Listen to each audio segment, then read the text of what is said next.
would you say are some of the milestones for the first 6 months so far before we jump into this month? Getting the budget passed, which is always a big milestone, a budget passed with no tax increase, able to take care of the necessary things that the county needs to grow and prosper. And so that's significant achievement, and council worked very hard on it. Council chairman of the finance committee, Brett Sanders, put in a lot of hours and a lot of work, so we got that done. We've had some nice announcements. We have had some wonderful events here in Anderson. We've paved more roads, fixed more things, but I'm really thinking that the second half of this year is going to be much more publicly noticeable and favorable. So I'm glad that we were able to do all of those things, kind of like placing the foundation in and doing things like that, but now it's on to the next 6 months and see what we can do to make everything grow and prosper. And people, I don't think, realize that how much longer can you pass budgets with no increase if our population keeps blowing up? Well, so far, because of the growth that we've had, we were able to fund the Sheriff's Department the way it needs to be funded. But that's all based on growth. But, you know, services have to be services, and I think we still provide a number one, A1 level of service to the constituents, and we're going to do it as long as we can. Is the only thing I can say. That's council's mantra. We don't have a lot of wasteful spending. We don't do a lot of things for show. We talked about events coming up. Got some big things. One, of course, the grand opening of Kidventures coming soon. Do we have a hard date on that yet? I can tell you that the pool pump house and everything should be through by tomorrow morning. They will hand the key over to our IT department, and the cameras should be here. They've been difficult to get, and then we will have all of the cameras in place. That should probably take a week, so we're getting closer, but until we get to that final date. But I'd say we're within a 2 week. So before Labor Day. Well before Labor Day. Well before Labor Day. And also, just before Labor Day, got Jamie Johnson, Blackberry Smoke. That's one of the biggest acts we've had out there in a while. Yes, and it will also be the premiere of our new band shell, which we think will eventually pay for itself by allowing us to bring in bigger and better concerts. Because, you know, you could get away with a lot of things back in the day, putting up a stage, and here we are at Woodstock. But now you have to have a little higher level to attract the higher level entertainment.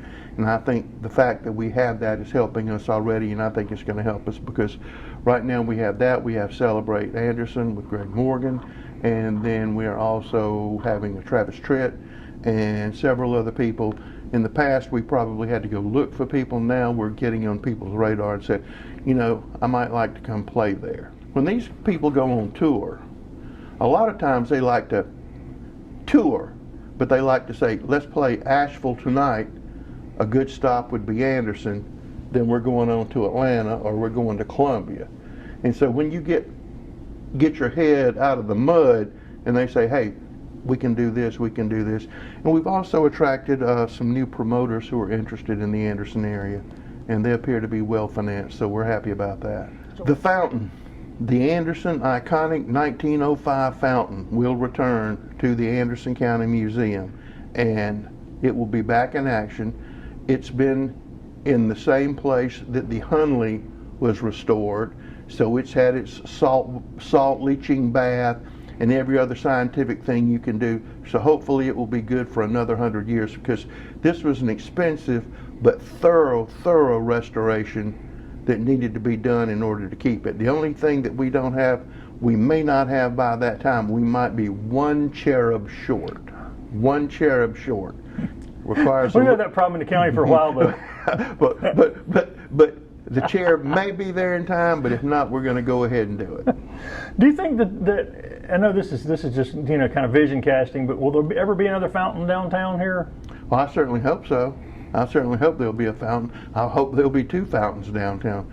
I hope it'll just be a fantastic fantasy world downtown, and I think that's going to happen. So it depends on what we do with the property back there, right? It depends on what's going to happen on that property. It depends on what's going to happen to all of this property around here.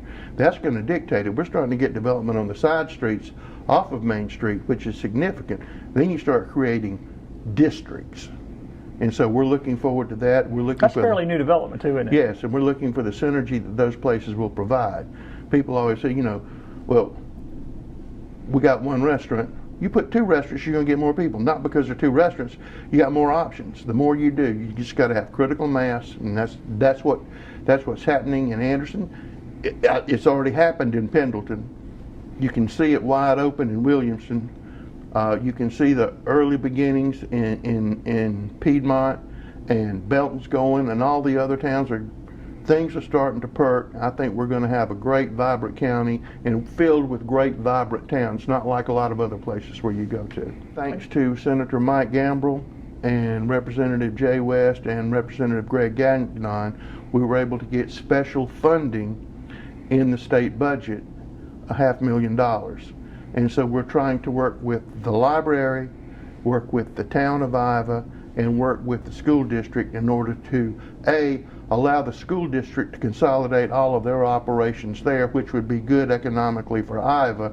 But we also think having a library on Main Street in Iva would also be good, because it's going to increase pedestrian traffic and bring more business downtown. You go get a book, you go get a taco, you get a milkshake, things like that.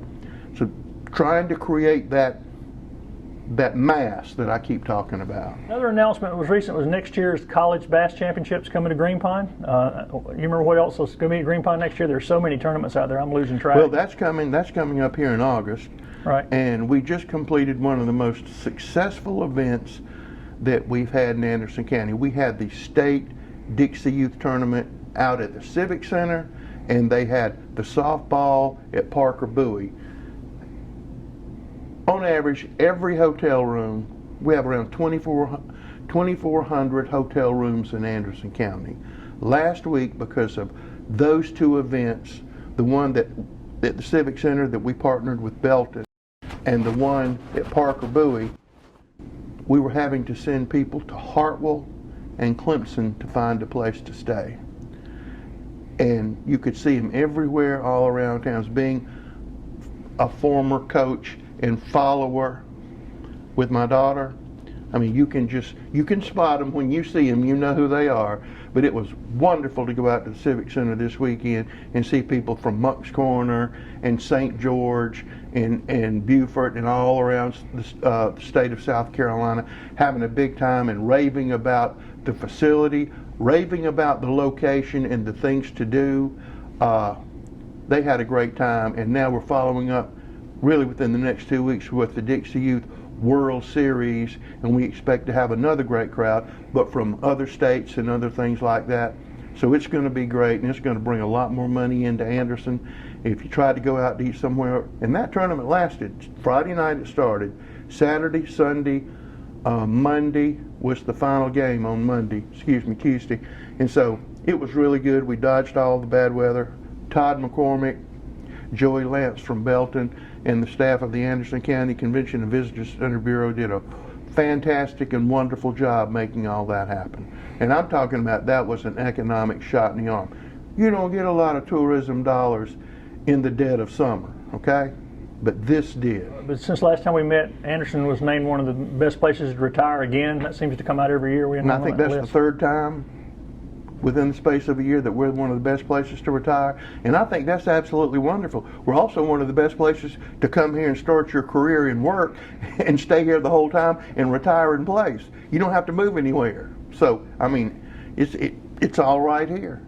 And it's continuing to grow. And the development of the lake's been a big part of that, right? Well, Green Pond's done more than people will ever know to put us on the map nationally.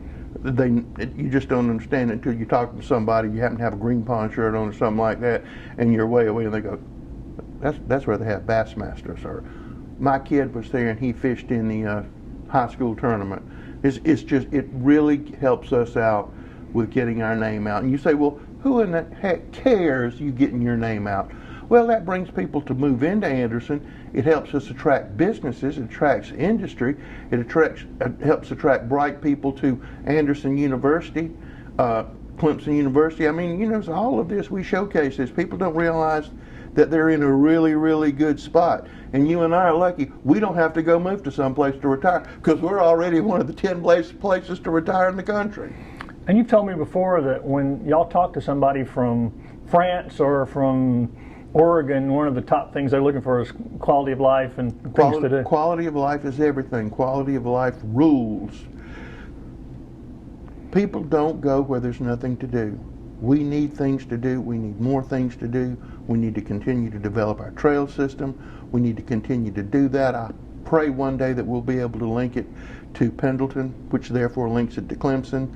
I'm very excited about the idea of us running that trail on the old Piedmont Northern, or Poor and Needy as they called it, all the way from here by AU, by land the city owns, all the way to Belton. Duke still owns the right of way. There's some issues to work out. It's expensive to do. I was in Honeypath last week working on the Chicola Mill project with the mayor and Senator Gambrell and Cindy Wilson, and the big thing, you know, they want to be connected too. Everybody wants to be connected. And so you say, well, that's just crazy and it doesn't mean anything. Well, go look at Traveler's Rest. And up there they advertise, we're on the Swamp Rabbit Trail. Boom, there goes the price. So it's all a mix. It's algebra, geometry, chemistry, trying to put all these places to work. One of the things too, the FedEx finally made it official that they're opening that center. Explain to people why we're so excited about 12 jobs, because it sounds like because it's not 12 jobs. Whenever we do a fee in lieu agreement, you have to tell us how many jobs you're going to create. You have to tell us how much you're going to pay them. You have to tell us those benefits, and you have to tell us what your capital investment is. We just don't do fee in lieu because we think it's a good idea. If it's good for Anderson County, the council will do one. But it's really a whole lot more, because they're going to bring people in from all these other places to work at that FedEx facility. So while they'll meet their quota, their guarantee to us of 12 jobs, there are going to be many more jobs at FedEx over there. So we're excited about that. That's going to be very helpful. We are a manufacturing center. Upstate's a manufacturing center. We're probably more of a manufacturing center than just about any other place, size-wise, relatively speaking. There's Charlotte, there's Atlanta. Bing, where can I go? You can go right here. And logistics-wise, and they talk about they're putting a logistics center in, is your environmental impact's not as much as if somebody came in and had to... No, they're on a computer. Go to Charlotte. Go to Pelion. You know, that's what that does. It's good. Clean jobs. And part of that is having a good airport, and I know the airport, since last time we met, announced they got federal funds to get new hangars. They're going to save them until they have enough. And why do they need new hangars, and how will this help Anderson? Because we Airport? have a waiting list for T hangars. We have a waiting list for hangars. We have people who are desperate to put their airplane at that airport. Brett Garrison, our airport manager, is doing an outstanding job. But the expense to build those hangars is tremendous in the payback. So because of this special money, it's going to allow us, and we can save it up, and then we can build them. But we also have an offer, a contract where you can go build your own hangar, and after 25 years it reverts to us, but it's a good deal for you because the lease rate's low. Playground, we have $150,000 collected. We need $350,000 to do it, and it will be ADA accessible. We're hoping that we can round up some more money. We know where some more money is, and we're still hunting to put that together. And so we have many different grant applications going out. This is a once-in-a-lifetime opportunity for this money pouring out of Washington, and so we intend to grab every penny of it that we can. It can be used for sewer, it can be used for roads, it can be used for libraries, it can be used for airports we just talked about, a whole list of things it can be used for. It can be used for social service activities. So whatever is out there that we have a need for, we're going to apply for. Any update on Equinox, on where we're at on that mill site? We're looking to close out on that. Very interesting. The old Chemtex property, that was closed about 2 weeks ago. So you should see some development out of the developers from Charleston on that property. Equinox should be just right about in the same time. We've had some good interest on the mill in Honeypath, South Carolina. That's liveling up. We've had interest in some mills in Belton, South Carolina.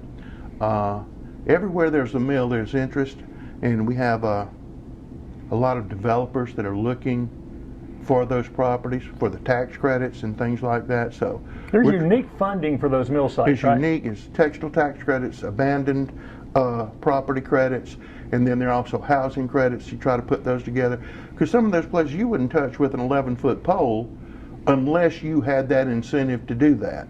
But some really neat plans, some mixed-use plans. I wish everything was done today. I'm anxious, I'm impatient, but I know it's coming and I see it happening. What about, you've seen emergency preparedness now has 2 new programs. One is for special needs. Yeah, very, very proud of our emergency services division. Shaggy, Joshua Hawkins has done a great job. And now if you have special needs, we can note that, and it really helps locate people faster. Always trying to stay on the cutting edge of what we can do to help the citizens. Our EMS system is continuing to perform wonderfully well. I think you can see a big difference, and I think the quality of care is really good, and we still don't have any problem finding paramedics, and everybody else does. Josh Hawkins had talked about taking it further and working with Scott Stoller and Wes Pelzer about the autistic program he's got going as a model program. Absolutely. And the Pendleton Police Department's been through mental health training, and there really is a sensitivity to this. And also the emergency preparedness is doing the new alert system. The old one had kind of petered out a little bit. This one, yeah, but this one's crackerjack. And if you aren't signed up for it, you need to get on it. And there'll be a limited number of radios for people who don't have other forms to be alerted to. Yes. For that yes. one. Any other talks with groups about the elephant pen before? I mean, where's the grass coming? How are we looking on that? That'll be through by August. The grass will be. That'll be a huge difference. Well, it'll be a remarkable difference to get that fence down and put that down there. But just as we're getting this done, we're getting more interest from developers. But that's all right. It all works out. Right. It all works out. So there are some more people coming into the... Yeah, people are very interested. There's so many jobs here. There's so many opportunities, so many people moving here. I mean, some of the things our companies are doing would just make you go crazy. We're also working with Duke Energy to put, charging stations at the library in Belton. We're working on that. Trying to put one out at our TTI, the old TTI 1428. Hopefully, in 2 or 3 weeks, our brand new state-of-the-art shop will be open.